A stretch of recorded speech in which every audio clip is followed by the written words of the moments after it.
It's Sunday, February 9th, and it's getting pretty late with Jake Landau. Happy Super Bowl weekend, everybody. If you're watching the Super Bowl, enjoy the show. If you're not watching the Super Bowl, cool.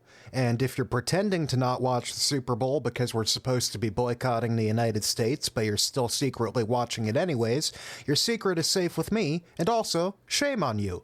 We will not be recording today's episode after the Super Bowl. We are recording before, so we don't know who wins. We just hope that both teams have fun. Today's guest is City Councillor Lukas Oakley, one of two councillors for Ward 2 in the County of Brant, which is a city, not a county, but still called the County of Brant. Lukas is a progressive city councillor who's been very active on his city council, and we are inviting him on the show today to hear what he has to say about his work on council, and also our three headline topics for today. It's the same recipe as always, two of the big news stories, and then a third one that went slightly under the radar, and we are happy to have Lukas on the show to talk about all of it.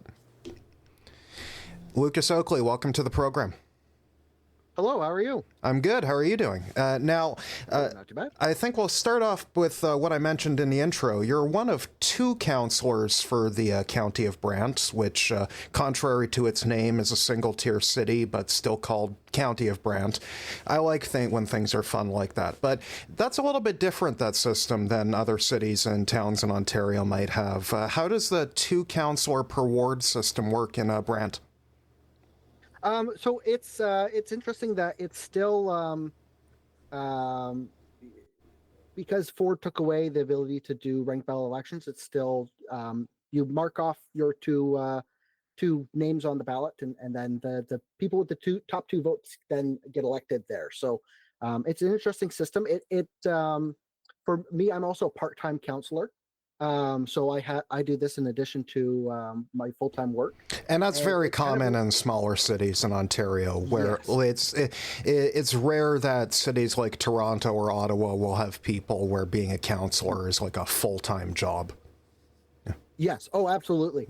And it's resulted in funny things where folks will move to the county from larger municipalities and text me or email me and be like, get this to your assistant, and I do it myself because I have no staff. It's just me. Yeah, if you're not full-time, then you definitely don't have anybody full-time on your staff. Exactly. The nice thing about the two councillors per ward system is it allows for, if I'm on vacation or my ward mate Steve's on vacation, we can kind of bounce things back and forth and provide more coverage. So in theory, you should get as much coverage as a full-time councillor.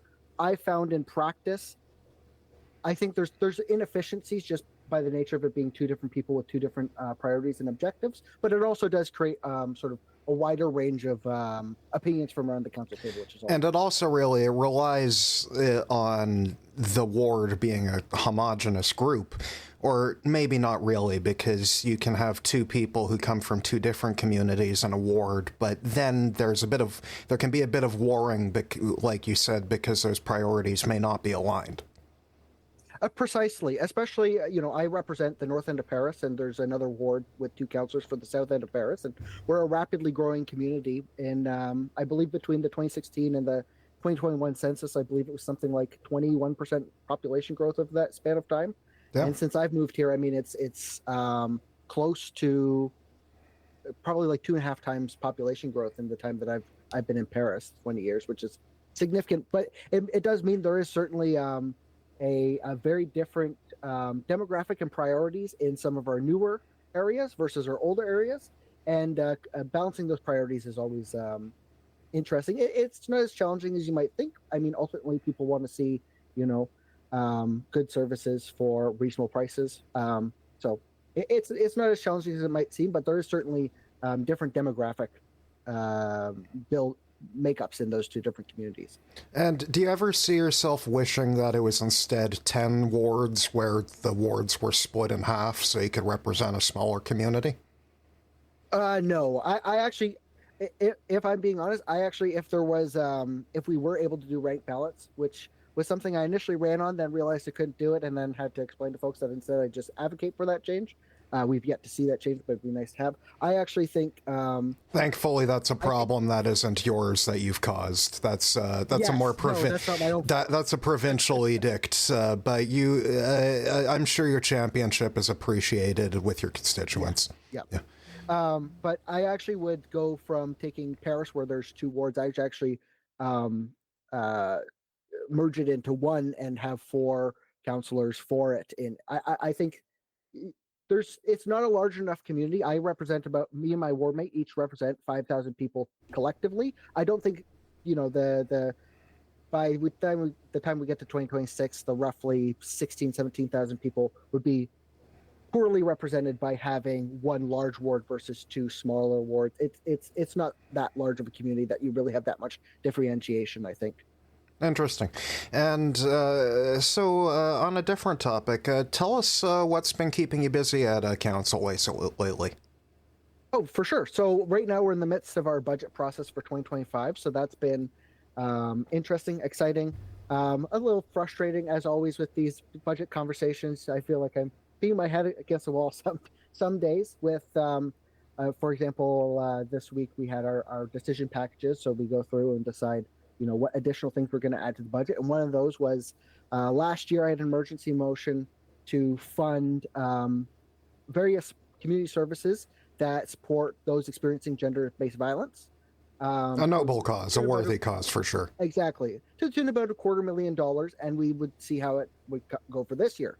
And we had overwhelming success for that funding. So for the county's wait lists for each of those services, we had some of them where they had 12-month wait lists, and as of today, they have no wait lists whatsoever. That is incredibly impressive. Meaningful change. And in response, on Thursday, we cut their funding in half, which is, needless to say, immensely disappointing. That is painful to hear. It's a choice that, and we still have to ratify our budget, so I have another crack at it at the end of the month. But it's a choice that will mean that there are constituents in my community who are alive today who will not be alive next year because they weren't able to get to service. And I don't know if everyone around the council table was considering that when they made that decision to save $110,000. To be is a rounding error on the budget. And when I look at the makeup of city council in the County of Brant, it is a very male council, to be sure. Absolutely. We had, this year we had, or not this year, this term of council, we've had our most women ever on council. Two women for 11 people, which the county 10 including then the mayor. Not exactly. The population dynamic of the County of Brant is not that there are only 20% women living in the County of Brant. So it's obviously very unrepresentative. Not to mention we're entirely a white council, which is also not representative of our population these days either. Extremely. And that did stick out to me as well, but I'm glad that you brought it up first. What do you think that does outside of just the gender-based violence issue, where $250,000 doesn't seem like a large amount of funding when you talk about the property tax base, and cutting that in half when you had such a large measured improvement? Well, how can they justify splitting hairs over $100,000 pretty much for a matter of life and death? Frankly, I don't think most folks are thinking of it as a life and death matter, like that it really truly is. And I think it was also unfortunately a victim of the way that we set up our budget. So we go through, we do all of the budget presentations to get to our base level, and then we have our decision packages. We go line by line through all of our items, adding them in as we go. And this does create an inherent bias against items at the bottom of the list, i.e. all of the external requests, because at that point we've been going up through the day, and members of council are less likely to be willing to vote for adding something in by the time we get down to the bottom of the list. Right. So it's a very interesting way to do it. You're essentially building a budget through Lego blocks, and then you're saying, oh, we got to the limit of our ceiling. We can't add any more blocks because our ceiling's only 15 feet high. It's very curious. How they're literally just, honestly. And the difference different items as they're considered one by one. How are they ordered? So they're ordered in terms of our departments. We've used the same order for our departments every year. I'm not sure what the logic was initially in setting up that order, but we start with our Office of the CAO, then Corporate Services, then I believe it's Planning, then Operations and Community Services, then Emergency Services, and then Mayor and Council, which is all of our external projects. Emergency Services seems fairly low on that list. Well, actually, that was something I was talking to one of my colleagues about just yesterday, which is we didn't approve a communication specialist for our fire service, and a few members of council were basically saying, well, sorry, you were too far down the list, better luck next year. Which the whole way that we're doing our budget, I think there's serious need to overhaul how we're looking at it. I know Oakville, for example, our CAO initially worked in Oakville, would present the budget and decisions as business cases for how we accomplish our strategic plan, versus ours, which is very staff driven. It's very much, are you going to approve this staff, without really looking at the larger context of what they're doing, how it bakes into our strategic plans. It's very much focused on the sort of ideology of we need to make sure the public service is as thin as possible. Yes, and not based on whatever services you actually want to provide. Precisely. It's like how few people you can hire, not how much are you going to be able to do. Exactly, because it's popular amongst constituents to be able to say, well, we stopped hiring a bunch of staff and things like that, even though fundamentally, one of the things that really stood out as we were doing our budget process is we had public feedback of, first of all, it's always disappointing to get 250 comments, and that's our total public feedback in a municipality of 40,000 people, considering it's one of the largest decisions we make throughout the year. But we had about 90 people say that they wanted lower taxes or no increase, and 200 people saying they wanted increased services, including some of those 90 people. So there's this idea that people want cake. They want to eat their cake and have it too. Precisely. And for those unaware, the saying is actually supposed to go in that order. You can have cake and then eat it, but you can't eat your cake and then continue to have it. Back to the main topic of discussion, though. Yeah. So how do you see yourself ideologically positioned to the rest of council? I'm definitely, I believe one of the outgoing council, or the very outgoing council meeting in the last term, one of my colleagues made mention referencing my predecessor, who his name was Mark Laferriere. He ran for the NDP federally in 2011, 2015 for the area, and then was elected to council in 2018. As him having a socialist bent, and they straightened him out, and them having to do the same work for me. So thus far, they've been unsuccessful. If anything, being on council has only really solidified me as recognizing that sort of this faux, I would describe it as faux fiscal conservatism, because it's not really all that fiscally conservative. We have hundreds of millions of deferred maintenance to do. It's like saying, we've cut off the amount of blood you have to pump around your body because we cut off all your limbs. Exactly. So it's like, yeah, my heart doesn't have to do as much work, but there are some complications you've added, Doc. Exactly. So I would describe myself definitely on the leftist side of my council. We do actually, all things considered, given that we're a fairly rural municipality, have a fairly progressive council as far as that goes. Certainly more so than the city of Brantford, which we completely surround, which is a separate single-tier municipality. Which really throws people for a loop. So you completely enclave Brantford.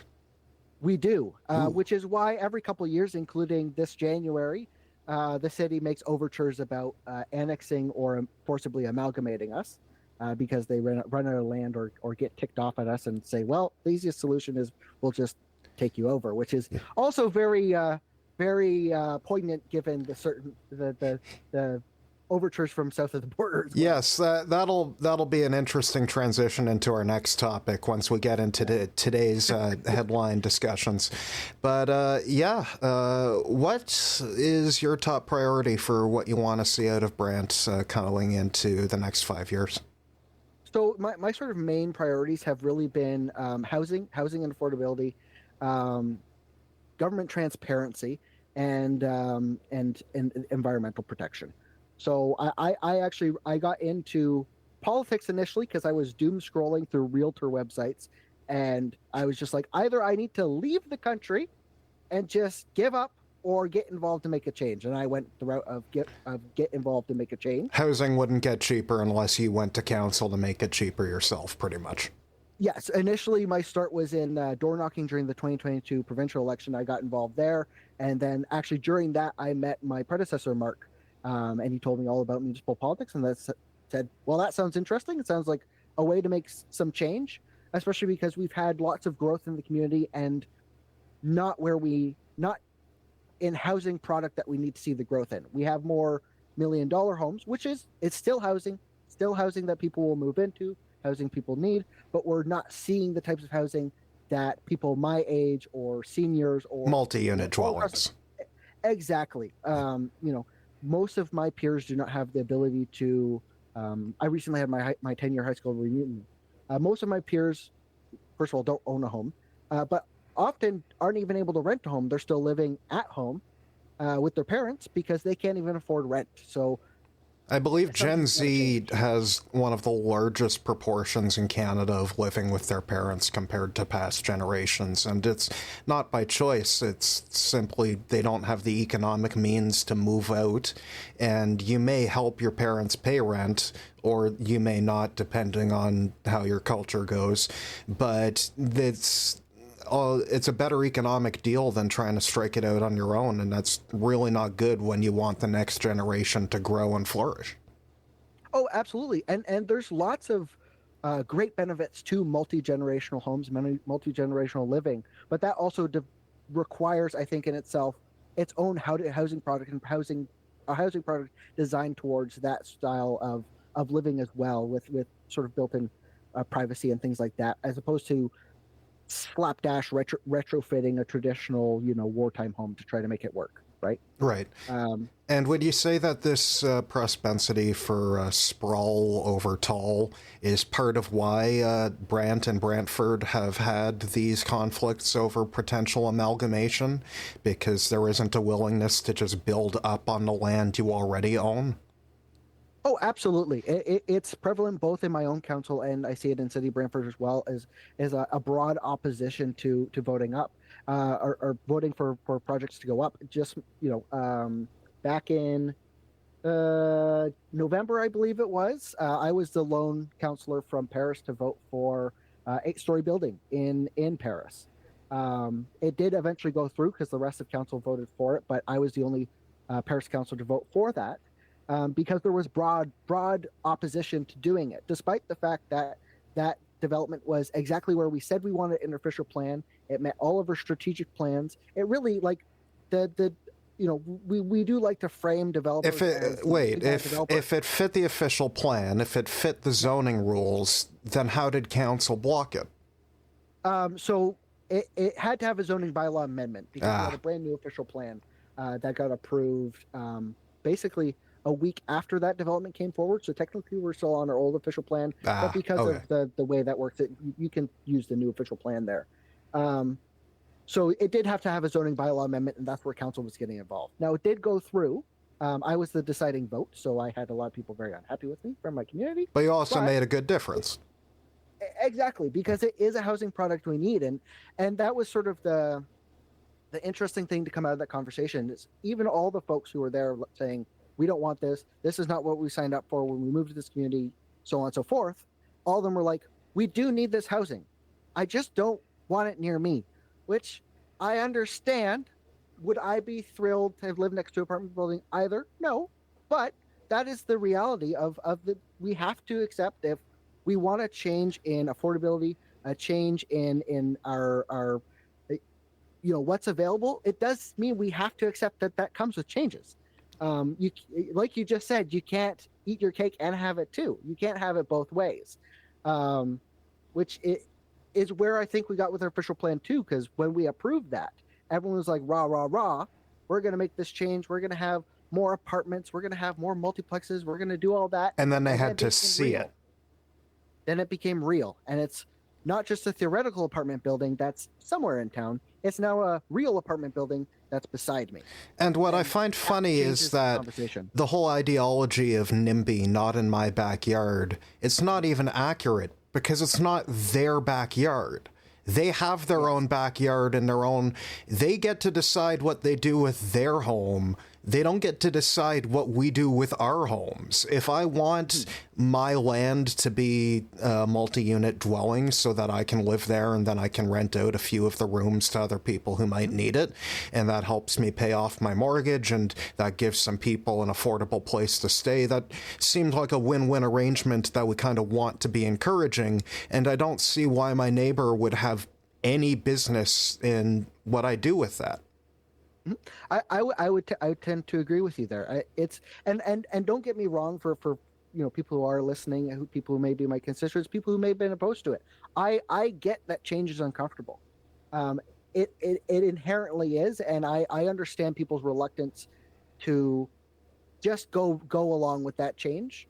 But it is something that we have to come to terms with, that if we want to see those differences in our community and places for our children, grandparents to live, it will come with some necessary change in the skyline. And that makes sense, but one good thing for everybody. I, as someone who's lived in apartment buildings for a good chunk of my life and in townhouses and other multi-unit dwellings, there are a lot of nice things about it too. It's not change as in, oh, you're going to have to make some sacrifices. It's change as there are going to be a lot of benefits to it. You know how nice it is to not have to mow your own lawn because the lawn is shared and you each just chip in a few bucks and then you have one guy come and mow the lawn. It's nice. It's efficient. And you can still go out on the lawn. It's like having a normal lawn, but there are benefits. It's change, but a lot of the time change can be good, and I like change. It's why I'm a progressive, and I think it's why you're a progressive too. Well, exactly, and there was a lot of the conversation there too was sort of projecting of, I personally, me speaking from the perspective of someone who is speaking against it, I personally like having a backyard, like having, my own front lawn, things like that. And these properties won't have that. And I wouldn't like that. Well, you don't have to live there, right? But there are people, plenty of people who don't want to deal with the maintenance, who don't want to have this additional space, who are happy that their green space is the local park. And, it doesn't make sense for any of us necessarily speak on behalf of people who do want that, saying, no, because it's not how I want to live. Right, and if the NIMBYs are correct and nobody will want to live there, then nobody will buy it. But if people buy it, then people clearly do want to live there. Mm-hmm. Oh, absolutely. And people will move into that apartment building when it is eventually built. Whether they're going to, it's still up in the air because it was just a zoning bylaw amendment, not site plan or anything. But it's still up in the air whether or not it's going to be condoized or rentals or what it looks like. And there's even possibilities down the road of us working with them to turn some of those units within it, a certain percentage, into affordable units. So there's wins to come out of approving a project like this. On a closing note, before we get into our headline topics for the day, do you think that these multi-unit dwellings would be more popular in your community if people knew that they expand the budget without having to raise property taxes? That's an interesting one. I would normally think yes, and there's certain folks you can have that conversation with, and I think that's you can align there. But then there's also sort of this idea that council is going for higher density development or industrial development or whatever because we're greedy and we want more tax money, even though by definition how property taxes work, it's all assessment based, and your property pays versus a percentage of the total assessment. So when you have a higher density assessment like that, it actually effectively lowers everyone's taxes altogether. Yes, and this is true across Ontario because remember, your assessment's done by MPAC. So it's not, there's no city council is fudging any numbers. The province says what the number is, and then you pay it or you don't. Exactly. And the province could probably do with updating that sometime soon. But I also don't think it's going to be as huge of a change as people are expecting when that does change, does get updated. But yeah, and there's, to sort of speak to the idea of that, we're greedy and we want more tax dollars. We set the budget, and then that budget's distributed via tax assessment. Council doesn't get any bonus for adding in tax assessment value other than... It would be fun if you did, though. Imagine like a bounty system, but nah. Well, I think there's some potential for abuse with a system like that. So I don't think I'd be on board with that system. I'm glad you have a strong sense of ethics. I'm sure that your constituents deeply appreciate it. All right. Well, I try. Yeah. All right. After the break, we will be back with Councillor Lukas Oakley talking about today's 3 headline topics: American threats of annexation, the Ontario provincial election, and a public library in Valley View, Alberta. Coming up next. Today's episode of It's Getting Pretty Late with Jake Landau is sponsored by us. Yes, while all of our content is free, whether in written form on our website or in our podcast, available on Substack, Apple, and the Spotify podcast apps, all of our content does indeed require money to create. So, if you would like to support our content and our independent journalism, then please consider a paid subscription to our Substack at jakelandau.ca/subscribe. Thank you very much, and enjoy the show.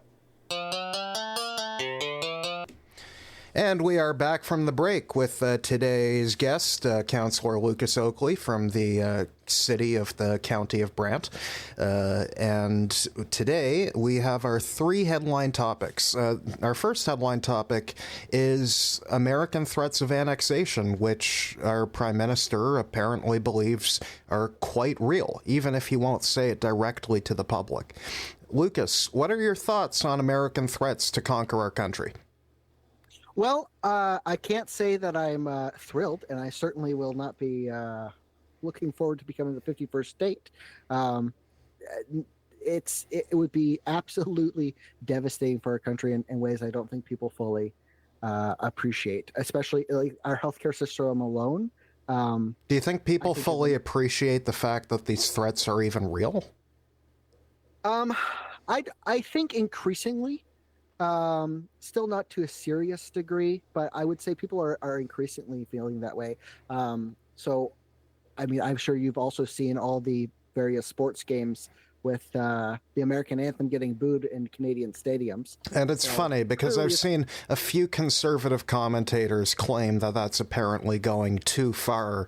Meanwhile, I think it's not going nearly far enough. The fact that we're like playing friendly sports with a country that's threatening to erase our independence seems like the bigger offense to me. Yeah, no, I would also agree. I mean, booing an anthem, I think is a relatively minor offense compared to economic trade war and attempted annexation. So, yeah, no, I don't think it's too offensive. Would it be better to be more collaborative, perhaps? But how far has that gotten us at this point, right? I mean, if you're looking at now, potentially every 4 years, I certainly hope that President Trump doesn't find a way to stick around in 2028. He has made overtures about 2024 having been the last American election. But I certainly hope that this conversation of annexation doesn't continue past his tenure. Has it concerned you how few Democrats have spoken up against these threats? Oh, absolutely. Like I follow a number on X and Blue Sky and various forms of social media. By X, do you mean Twitter? Yeah. Yeah, Twitter. we call it that still here. Exactly. The social media platform owned by a neo-Nazi. It's technically only an allegation of being a neo-Nazi. You can't prove that just because you go around giving Nazi salutes that somebody's a Nazi. It might also mean that they're pretending they're not a Nazi and threatening to sue us for libel when we say they are. That's true. He actually could just be really good at improv and improv comedy. So, but yeah, He's improvising. I'm not sure if there's much comedy in it. no, I don't think so either. Yeah, no, I've been disappointed that there's been a lack from either side of the American Isle speaking any sort of sense towards this. That why would you attempt to annex or go to a trade war with your one of your largest best allies? I actually, I will say I've not historically been a big fan of Trudeau. I voted for him in 2015 on the basis of electoral reform, and that didn't happen. But Very common reasoning to no longer be a fan of Trudeau. Blackface is also an acceptable answer. yes, yeah, both of those things are good answers as to why. But I actually thought he did a very good job. What was that? Maybe 2 weeks ago, that the day before the tariff deadline was supposed to kick in. Wait, was that just this past week? I don't know. It feels like time is moving way too quickly. But Time is an illusion, really. exactly. In describing our centuries long relationship with the U.S., and Canadians have died on behalf of American interests, and then this is the response. So it's disappointing for sure. Yes, it is really a seismic shift in the way we perceive our neighbors to the south. And we do, on a different note on that, though, why do you think that the Prime Minister was only willing to admit this privately to a conference of CEOs and business executives rather than publicly to the Canadian people? Um, I would almost wonder if it's one of those things where you don't want to speak it into existence, and putting it further into the public zeitgeist that this is a potential reality could accelerate, Mhm. you know, to have not just overtures of annexation, but an actual attempt in some way. Um, Do you so believe that it's maybe, possible that it was intentionally the speakers were kept on, even though the press was asked to leave? That it was not really a leak, but it was intentionally meant to be overheard, but not said directly, to prompt these exact kind of discussions? I think that's fair. I'm always very skeptic of any of these leaks that come out of any political party. Certainly all the leaks about Mark Carney over the past 18 months. It's just, If someone's saying it, feeling there's right. probably a reason they're saying it. Exactly. So yeah, I could definitely see that this was an intentional blunder. We'll put it that way, to leak that thought. In conclusion, then, on this topic, how do you see us responding going forward? Do you think that tariffs are even enough?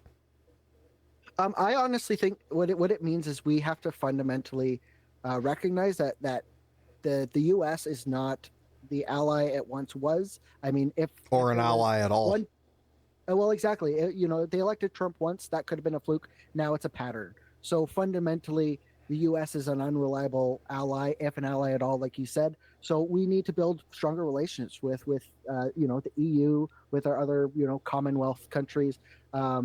Worldwide, we need to really broaden the depth of our trade relationships. I've always been partial. I'm not a foreign policy guy, so there are possible consequences I'm not aware of. But I've always been a big fan of the idea of potentially looking at joining the EU.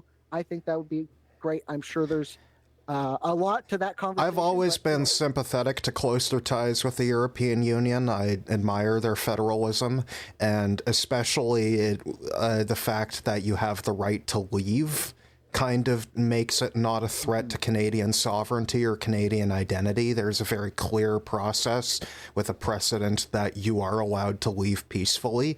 And at the same time, I don't know if in this moment of heightened Canadian national identity that we want to cede sovereignty to anybody. So I have turned off joining the EU or aligning. Obviously, they're an ally and we should shore up our friendship with them. But at this point in time, I think the Canadian people can all agree our destiny should be our own to decide. No, that's totally fair. And there's also, I believe there's options like, I think some of the Nordic countries have a trade relationship, but they're still separate from the EU. Yes, they're able I think there's to options. enter the economic arrangement and have access to an extent to the common market. There are also things like unilateral adoption of the euro, where you haven't joined the eurozone really. You can't mint euros, but you've just decided to give up currency sovereignty. I think that's a bad idea. I think there are a lot of reasons that having a central bank that you can manipulate the exchange rate of is useful in modern monetary theory, in your ability to manage recessions, to end them, and also to manage and end inflation.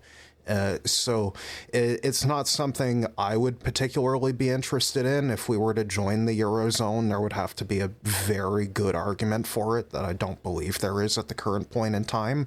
But certainly we should be evaluating increased trade and potentially a security agreement with France, who already has a continental presence at Saint-Pierre and Miquelon. Mm-hmm. Yeah. No, I would tend to agree. All right, on our next headline topic for today, we have Ontario's provincial election. Now, while big hay has been made about Donald Trump and how all four leaders, with my sincere apology to the Green Party, how all four leaders have responded to Trump's annexation threats. However, recent polling from Nanos shows this may not actually be the most important issue facing voters in the Ontario election. Currently, it seems that most voters are focused on the issue of healthcare in Ontario. But obviously, that's on a province-wide level. When it comes to Brant specifically, Lukas, what would you see as the most important issue in this election for your constituents? So I actually think healthcare is it. It is the number one issue locally, I think. So we have the Brantford General Hospital, which has not been updated in any meaningful way in decades. I think the last major construction on the site was back in the 80s. And what limitations does it face? In every way, the facility is far too small. The site is challenged. It's just geographically constrained with development around it.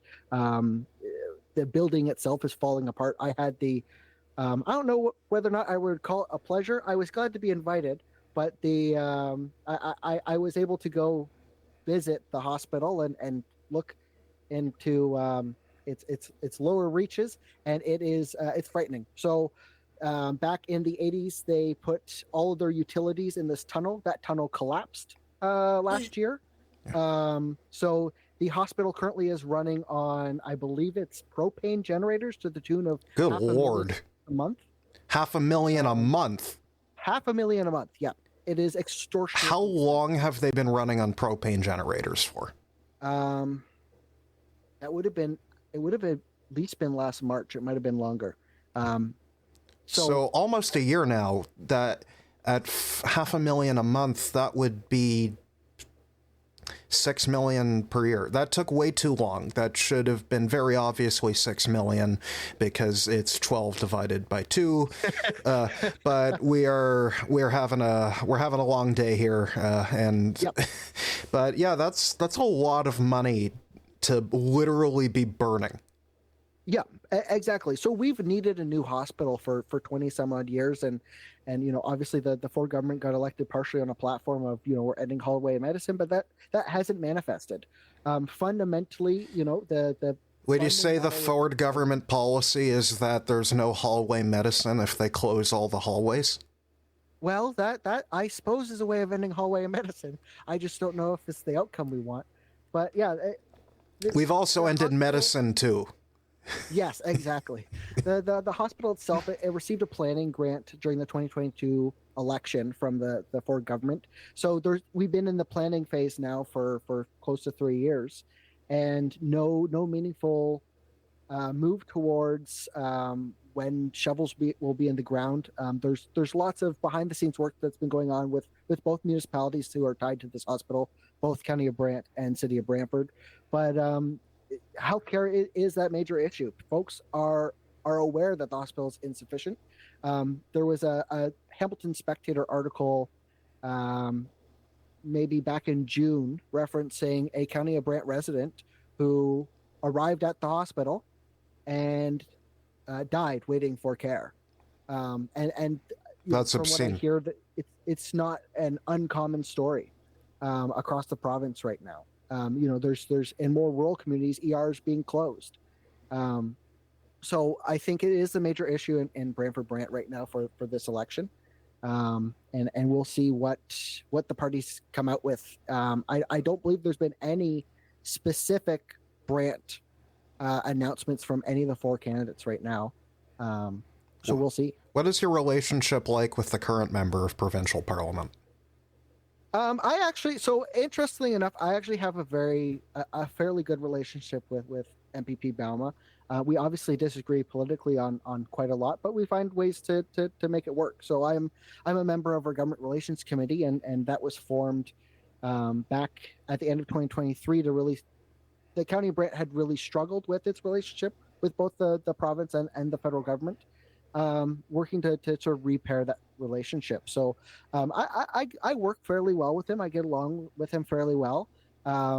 We've, in the past 8 months, the county's been able to secure close to $44 million worth of infrastructure grants, which has been helpful and more than we've ever received, and certainly more than we ought to receive based on like a per capita arrangement. So we have a fairly good relationship, but we'll see who is in that seat on February 28th.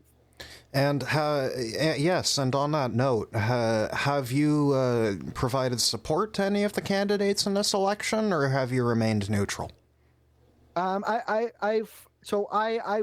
am a supporter of the Ontario NDP. I actually was the riding president up until this past September when I had to step away for family reasons, for medical reasons. But so I do lean that direction. But I will work with whoever wins. That's my job, that's their job, and we'll see where we get to. That sounds good. I'm sure your constituents appreciate that you can maintain your ideological distinctions, but also have a healthy working relationship to deliver for the community. Who do you see as coming out in a victor in this provincial election? Because I'm not sure if you've looked at the polls, but it looks like the NDP and the Liberals are cutting each other's legs out from under them. Yeah, I think that's a fair assessment. I'm withholding any final predictions until we see what happens with the debates. I believe last time in 2022, the polls looked very similar to this, with NDP in third, Liberals in second, and Conservatives out ahead up until the debate when Del Duca kind of fell on his face. So we'll see what happens. I still, part of me thinks that we're going to end up in a minority situation, but I don't know whether or not that's what I think is going to happen or what I want to happen. I don't. Quite frankly, I don't believe in majority governments being a good thing regardless. So regardless who is premier, I think majority government is what we do want to see. Whether or not that is what we'll see, I guess we'll find out. Interesting. All right, and on to our final headline topic of today, and as our listeners know, we like to go with an underreported on story that gets less attention over the week for our final topic, just because it adds a nice variety. And in this case, our story takes us to a very small town in Alberta called Valley View. And Valley View has a population of just shy of 2,000 people, and they have come into the news recently for controversy over their gay-straight alliance at their public library. Now, this story was covered on the Fifth Estate by the CBC, and I would encourage everyone to go listen to the whole reporting by the journalists. He did an excellent job. But what starts as a gay-straight alliance being not allowed in the public school, so then the public library starts to host it instead. And shortly after, members of the community start to challenge the books at the library. They challenge the basis of the library to receive public funding. And after a protracted battle, the library in Valley View has now been closed for what many perceive as as a hateful campaign to close a library because they supported queer kids. Lukas, do you believe that libraries should be safe spaces for queer children? Unequivocally. I suppose I could go further than that, but yeah, unequivocally, yes. That libraries should be safe spaces for anyone, from any member of the community, including to SLGBTQIA plus kids. So Congratulations, you have won this week's No Prize. For those confused, a No Prize is when you get a prize for pointing out the obvious. It's a No Prize because there is no reward, but you get some smug self-satisfaction, and that's always enjoyable. But yeah, back, getting away from that levity for a bit, this is genuinely a very awful situation, especially because it is not isolated to Valley View in Alberta. It's part of a wider campaign against freedom of speech, against queer and rights, against racial equality and gender equality, where we've seen massive increases in the attempts to ban books across libraries, to defund libraries when they refuse to ban books. The Fifth Estate reveals an organized campaign to get people in this alt-right movement elected to city council and to school boards in order to advance these policies. And now the Valley View City Council, after appointing new city councilor so that the tie could be broken, has closed the library, ostensibly temporarily, because it will now take up a new location in about half the physical space embedded in a public school, which means it will now be subject to Premier Danielle Smith's restrictions on queer identity and expression inside the public school system. So it is very concerning, obviously, because we're witnessing an organized campaign to roll back the rights of queer Canadians, of pretty much anybody who isn't a straight, white, cis man. And I may be a white guy, but I don't need to be affected by every one of these things to know that it's wrong and that this should be considered morally abhorrent by anyone with a functioning soul. And Lukas says, you obviously are a councillor in a bigger municipality, but you also understand what it's like to be in a rural area on the periphery of a larger city. Have you seen these own kinds of social conservative dynamics playing out in your town? Certainly not nearly to this same extent, but back in 2023, in September 2023, there was that bigoted million-person march that reared its ugly head in my community as well, and I was actually responsible for organizing the Brant counter protests there. And even outside of that, I still get messages from folks saying, you need to cover up. We have a rainbow crosswalk. You need to cover that up. You need to do this. You need to do that. You're trying to push our ideology on us. My mayor actually is, I believe, the first openly gay mayor to have been elected as an openly gay mayor, rather than being elected mayor and then coming out later on. So it is something that actively, when I was door knocking, when I've been out in the community, people try to accuse us or the mayor of pushing their ideology, which is nonsense. And do you feel a need to defend it?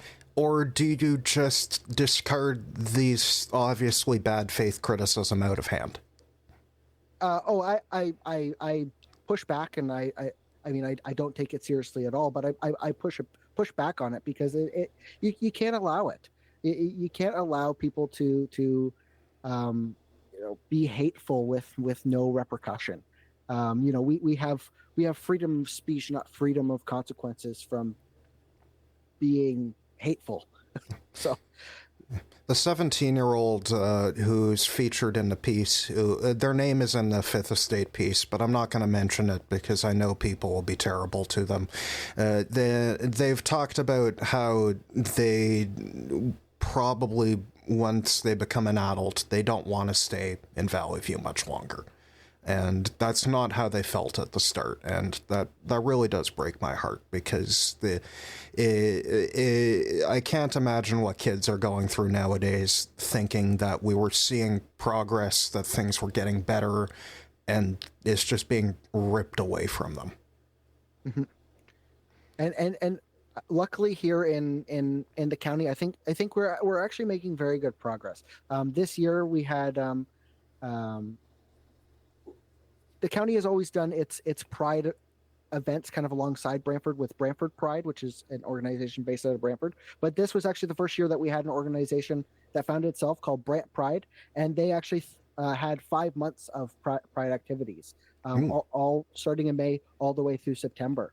So it was great to see. It had fantastic support all the way through. So even though there are those members in our community, I think it's not becoming an acceptable stance. And there's just, of course, as with a lot in the alt-right sort of movement there, that just makes people more aggressive in trying to push back because they feel like they're losing something. But I think we're actually seeing a trend in the right direction here in the county. That's which good. I'm quite proud of. That's good to hear. Is there anything you feel your county can be doing better on when it comes to not just queer rights, but obviously the rights of any minority group in Canada who have been historically oppressed? Absolutely. I mean, we are in the process of working on our diversity, equity, inclusion strategy. I believe that's coming to council within the next month or two on how we can really improve that. We had the first Majid built in Paris a couple years ago. So that was a big step in the right direction. And one of the things I really do think we need to improve, though, is we post for Black History Month, we posted for Pride Month, and the moderation sometimes is lacking on our even our own official channels, particularly over the weekend. Obviously, throughout the week, our communication department's monitoring it, but then over the course of the weekend, things will fester, and then it has to be purged come Monday. But I even think 48 hours of having a hateful comment up is too many. So yeah, and obviously you need the budget to have a staffer who then has their job to actually be monitoring these things on the weekend. And would you say that that's then a consequence of fiscal austerity at council, in that people who ostensibly support these progressive things aren't willing to provide the funding to keep it that way? I would say so. In my first year's budget, we had a staffing position come up again because we're doing our budget via staff members rather than objectives. But we had a communications staff member come up, and there was a lot of conversation over, well, we already have communication staffers. Like, why do we need more? I don't understand this. Like, what are we getting out of this? Don't departments do their own communications without recognizing, of course, the value of, first of all, centralizing that amongst one department and then staffing that department appropriately to be able to handle things like this. Do you think that this is going to change anytime soon for Brant? In terms of the sort of, as you described it, fiscal austerity, or? Yes, this state of affairs. Do you think that things will improve from the state of affairs, where there is not this fiscal austerity that limits the supposed stated goals, or do you worry that things may continue on this path? Before Thursday, I would have been more optimistic. Right now, I am pretty concerned that that's the route we're going to head, particularly as one of the other things we did on Thursday is we pulled down a bunch of contingency funds to offset our levy without, in my opinion, really fully recognizing what that does. And that, I think, is going to have the consequence of, Wilmot Township recently announced a 51% budget increase over the next 3 years.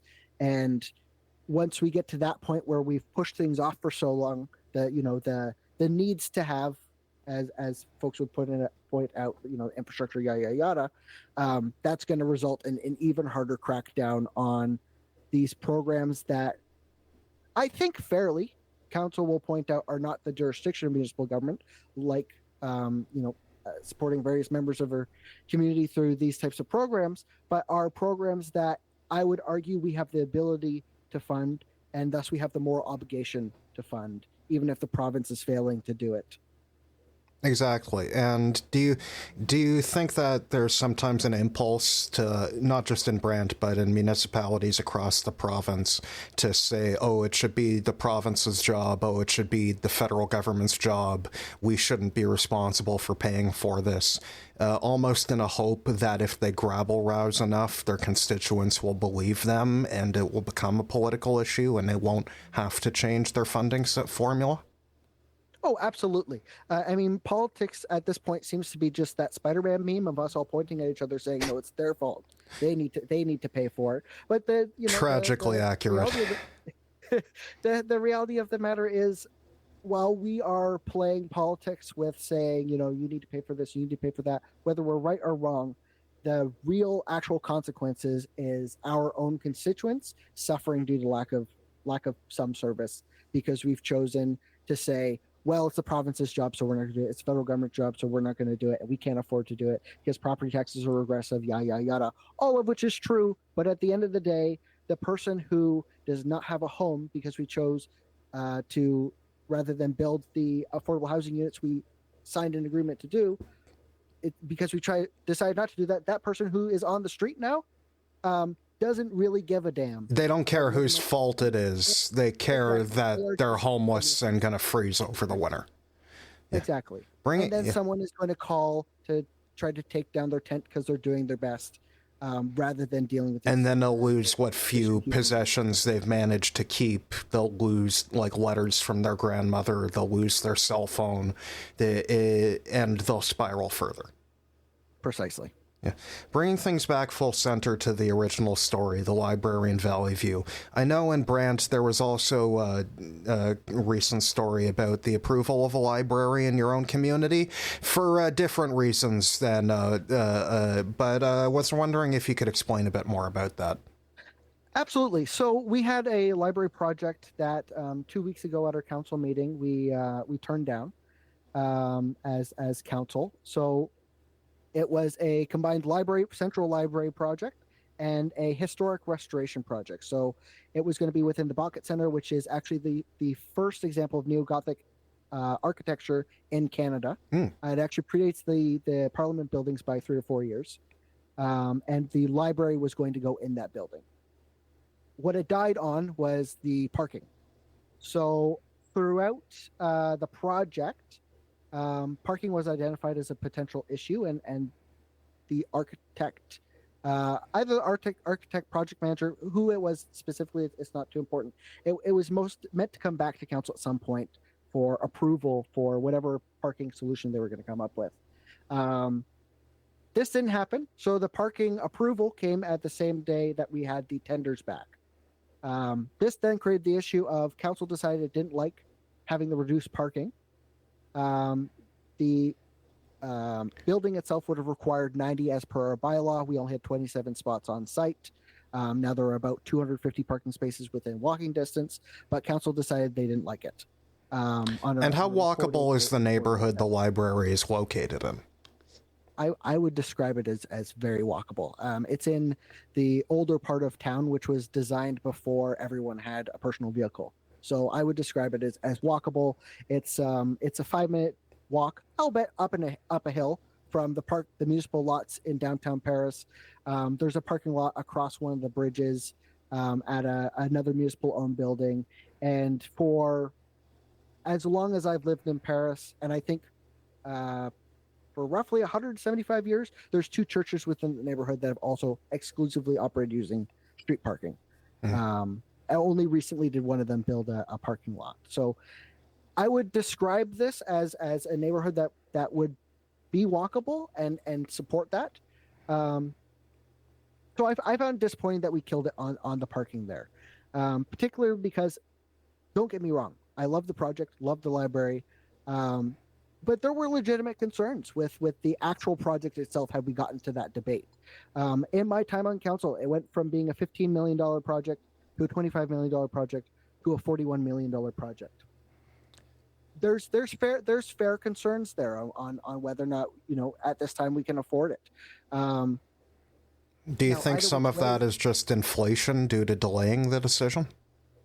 Oh, absolutely. There's a lot based on the delaying due to inflation, and I would also say in recent years with our new CAO and new council's also taken a different direction where, so the actual tender price came back at $35 million, which was below the $37 million we projected back in June 2023, but there are about $7 million worth of costs that are associated with the project, should have always been included in the project, but were kind of, frankly, shell gamed away in different pockets. That's always fun.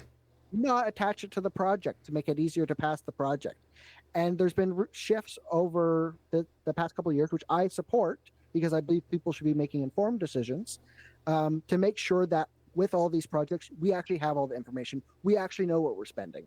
I still, in the end, think that it would have been worth spending that money, but something shouldn't pass because we're hiding information or squirreling away money somewhere else where you're not going to see it. People should have the full picture. So interesting. That was another factor there too, where there was an additional $7 million that came in kind of at the last minute, but because it was always associated with the project, it was just kind of hidden away. So a much different reason for issues with your library compared to the bigotry in Valley View. But what in general, though, this does expose a problem with how we support libraries, how we fund libraries. What do you think happens to a society that doesn't value libraries and doesn't value books? Well, I think we'd be in quite a lot of trouble.